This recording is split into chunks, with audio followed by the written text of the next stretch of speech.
الحمد لله رب العالمين والصلاة والسلام على أشرف الأنبياء والمرسلين وعلى آله وأصحابه وأهل بيته أجمعين أما بعد فأعوذ بالله من الشيطان الرجيم بسم الله الرحمن الرحيم درشی پڑھی اللہم صلی علی سیدنا مولانا محمد وبارک وسلم وصلی علیہ صلاة وسلاما علیک یا سیدی یا رسول اللہ وعلا آلک واصحابک یا سیدی یا حبیب اللہ۔ الحمدللہ اللہ کے فضل و کرم سے جو کل یسٹرڈے پانچواں پارہ کی تلاوت جو مکمل کی گئی تھی سورہ نساء کی 147 آیت کریمہ جو تلاوت کی گئی تھی حفاظ کرام نے، اس کے اندر ایک بات میں ضروری سمجھتا ہوں کرنا کہ جو کل یسٹرڈے تلاوت کی گئی تھی کہ جو ہم فرض نماز ادا کرتے ہیں، فرض نماز ادا کرنے کے بعد ہم کلمہ شریف پڑھتے ہیں، یعنی کہ اللہ کا ذکر کرتے ہیں۔ اس حوالہ سے اللہ رب العزت نے قرآن پاک کے اندر بھی ارشاد فرمایا اور آقا کریم علیہ السلام نے بھی ارشادات کافی فرمائے ہیں۔ اس حوالہ سے نصیحتی ہے سورہ نساء کے اندر اللہ رب العزت نے ارشاد فرمایا فَإِذَا قَضَيْتُمُ الصَّلَاةَ فَاذْكُرُوا اللَّهَ قِيَامًا وَقُعُودًا وَعَلَى جُنُوبِكُمْ۔ اللہ رب العزت نے ارشاد فرمایا اور جب تم فَإِذَا قَضَيْتُمْ جب تم ادا کر چکو، اس کا جو ترجمہ ہے جب تم ادا کر چکو، قَضَيْتُمُ الصَّلَاةَ جب تم نماز ادا کر چکو، فَاذْكُرُوا اللَّهَ پھر اللہ کا ذکر کرو۔ تو حدیث شریف میں ہے حضور علیہ السلام نے ارشاد فرمایا کہ افضل الذکر لا الہ الا اللہ۔ حدیث شریف سے یہ ثابت ہے کہ سب سے افضل جو ذکر ہے اس روح زمین پر وہ لا الہ الا اللہ ہے۔ تو قرآن کی نص کے اندر بھی موجود ہے کہ اللہ رب العزت نے فرمایا کہ جب تم نماز ادا کر چکو، تو علماء کرام نے اس پہ تمام متفق فیصلہ ہے جس کو اجماع کے اور قیاس کہتے ہیں کہ فرض نماز کے بعد جو رب کی بارگاہ میں ہمیں استغفار کرتے ہیں، اللہ اکبر کہا جاتا ہے، پھر اس کے بعد استغفر اللہ پڑھتے ہیں، پھر اس کے بعد کیونکہ وہ بھی ذکر ہے استغفر اللہ، اللہ مجھے معاف کر دے، پھر اس کے بعد ہم کلمہ شریف پڑھتے ہیں۔ تو علماء کرام نے یہ فرمایا کہ سب سے افضل ذکر جو نماز کے بعد ہے کہ وہ نماز ادا کر چکنے کے بعد ایک بندہ رب کی بارگاہ میں استغفار کرتا ہے، رب کی بارگاہ میں جو ہی فارغ ہوتا ہے نماز پڑھنے کے بعد تو اپنے گناہوں کی معافی طلب کرتا ہے، اللہ مجھے معاف کر دے، تو سب سے بڑا ہے۔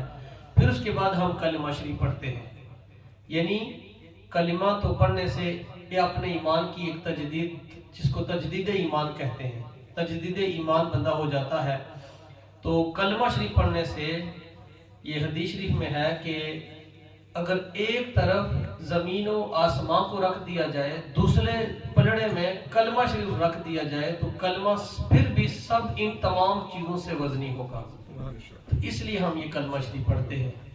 تو یہ سورہ نساء کے حوالہ سے جو بات میں نے کی ہے، آگے جو سورہ مبارک تلاوت کی جائے گی وہ سورۃ المائدہ ہے۔ سورۃ المائدہ جو ہے مدینہ شریف میں نازل ہوئی، اس کو مدنی سورت کہتے ہیں۔ جس وقت حضور علیہ السلام مدینہ میں تھے تو اس وقت یہ سورہ مبارک نازل ہوئی۔ اس کے اندر جو مشہور آیت کریمہ جو ہے وہ یہ ہے کہ الیوم اکملت لکم دینکم واتممت علیکم نعمتی وردیت لکم الاسلام دینا۔ یہ اس وقت آیت کریمہ نازل ہوئی کہ جس وقت حضور علیہ السلام مسجد نمرہ کے اندر موجود تھے، میدان عرفات کے اندر حج کے موقع پہ، تو اس دن جو دن تھا نا وہ جمعۃ المبارک کا دن تھا، جس کو حج اکبر کہتے ہیں۔ تو اس لیے آپ نے یہ مشہور بات سنی ہوگی حج اکبر، کہ جس دن جمعہ والا دن ہو تو اس کو حج اکبر کہتے ہیں۔ ہم لوگوں نے تو یہ بات بنائی ہے کہ بادشاہوں کے لیے بڑا ہیوی ہے، بڑا وزنی ہے، پر یہ بات نہیں ہے۔ بات یہ ہے کہ حج اکبر ہم کیوں کہتے ہیں کہ جس دن حضور علیہ السلام نے حج مبارک کیا اپنی زندگی مبارک میں، تو اس وقت جمعۃ المبارک کا دن تھا۔ تو مسجد نمرہ کے اندر میدان عرفات کے اندر رب کائنات نے یہ فرمایا کہ اے میرے محبوب الیوم اکملت لکم دینکم، کہ آج کے بعد تمہارا دین مکمل ہو گیا ہے، کمپلیٹ ہو گیا ہے۔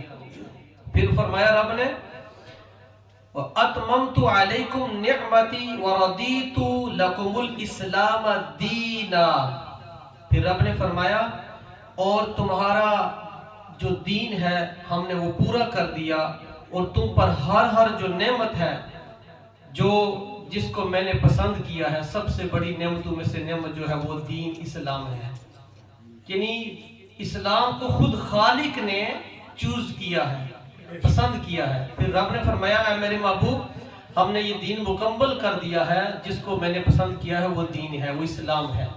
جس وقت یہ آیت کریمہ نازل ہوئی تو صحابی رسول ہیں وہ یہ عرض کرتے ہیں کہ یہودی جو تھے، جب بعد میں یہودیوں نے سنا کہ یہ آیت کریمہ نازل ہوئی مسلمانوں کے حق میں حضور علیہ السلام کی طرف کہ الیوم اکملت لکم دینکم، کہ آج کے بعد دین مکمل ہو گیا ہے، تو یہودیوں نے یہ کہا کہ اگر یہ خوشخبری ہمیں ملتی تو ہم اس دن عید کرتے، ہم خوشی کا اظہار کرتے کہ دین مکمل ہو گیا ہے، اب آئندہ کے بعد کسی اور شے کی کسی چیز کی ضرورت ہی نہیں ہے ملانے کی، نہ ملاوٹ کرنے کی۔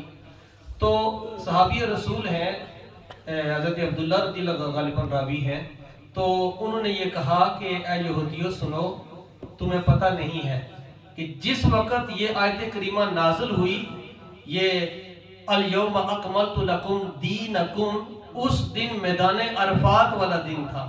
میدان عرفات میں حضور علیہ السلام موجود تھے، تو مسلمانوں کے لیے سب سے بڑی جو عید ہے میدان عرفات والے دن ہوتی ہے۔ کیوں؟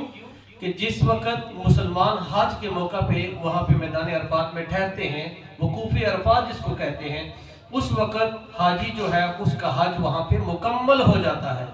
اب وہ جو حاجی اتنی مشقتیں محنتیں اٹھا کے، اتنی سٹرگلنگ کر کے جب وہاں پہ پہنچتا ہے، اب میدان عرفات میں موجود ہے، پر علماء کرام فرماتے ہیں حدیث کی روح سے اس وقت حاجی اس طرح سے پاک صاف ہو جاتا ہے میدان عرفات میں کہ جس طرح سے چھوٹا بچہ، نومولود بچہ جب پیدا ہوتا ہے وہ گناہوں سے پاک ہوتا ہے، اس طرح بندہ پاک صاف ہو جاتا ہے میدان عرفات میں۔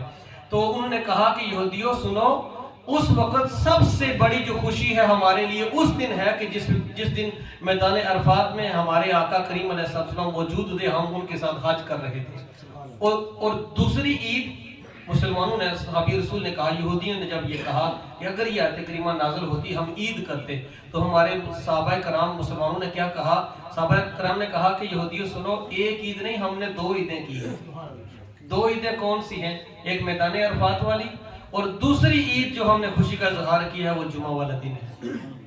علماء کرام فرماتے ہیں حدیث کی روح سے کہ عید جو ہے جمعہ والا دن، یہ بھی سب سے بڑی مسلمانوں کے لیے عید کا دن ہے۔ تو اس لیے جس وقت حضور علیہ السلام میدان عرفات کے اندر موجود تھے، یہ آیت کریمہ نازل ہوئی۔ اور اسی سورہ مائدہ کے اندر میں آپ کو بتا دوں، مائدہ اس کو کیوں کہتے ہیں، یہ بتانا بھول گیا۔ سورہ مائدہ کو اس لیے سورہ مائدہ کہتے ہیں، اس کا مطلب ہے کہ دسترخوان۔ سورہ مائدہ کا مطلب ہے ہم دسترخوان بچھاتے ہیں نا روزہ افطاری کے لیے، کھانا کھانے کے لیے، تو یہ دسترخوان کو مائدہ کہتے ہیں۔ سورۃ المائدہ، پچھلی جو سورہ نساء تھی، نساء کا مطلب عورت، اور مائدہ کا مطلب ہے دسترخوان۔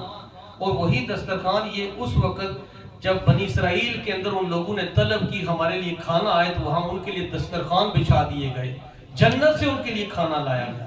اور اس کے اندر سورہ مائدہ کے اندر جو تلاوت کی جائے گی، اس کے اندر وضو کا مشہور آیت کریمہ جو ہم وضو کرتے ہیں پاک صاف ہوتے ہیں، تو وضو جو ہے وضو کر کے یہ طہارت کر کے پھر ہم رب کی بارگاہ میں حاضر ہوتے ہیں، قرآن کو چھوتے ہیں، قرآن کی تلاوت کرتے ہیں، رب کی بارگاہ میں حاضر۔ رب کائنات نے فرمایا یا ایھا الذین آمنوا اذا قمتم الی الصلاۃ فاغسلوا، اے ایمان والو جب تم اٹھو نماز کے لیے تو کیا کرو، فاغسلوا وجوہکم، وجوہ اور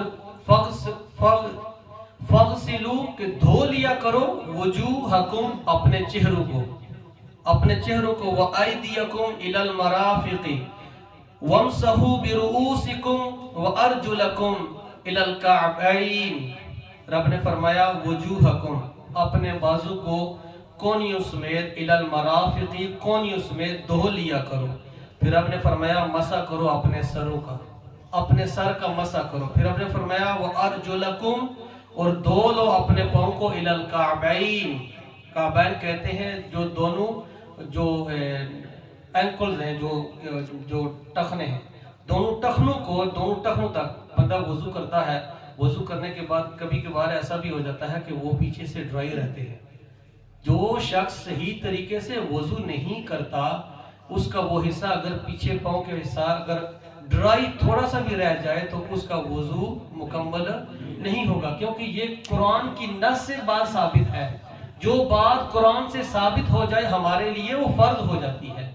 تو اس کے علاوہ کافی آیت کریمہ ایسی ہیں کہ اس کے اندر کافی قوانین جو ہیں وہ اس کے اندر جو نازل کیے گئے ہیں۔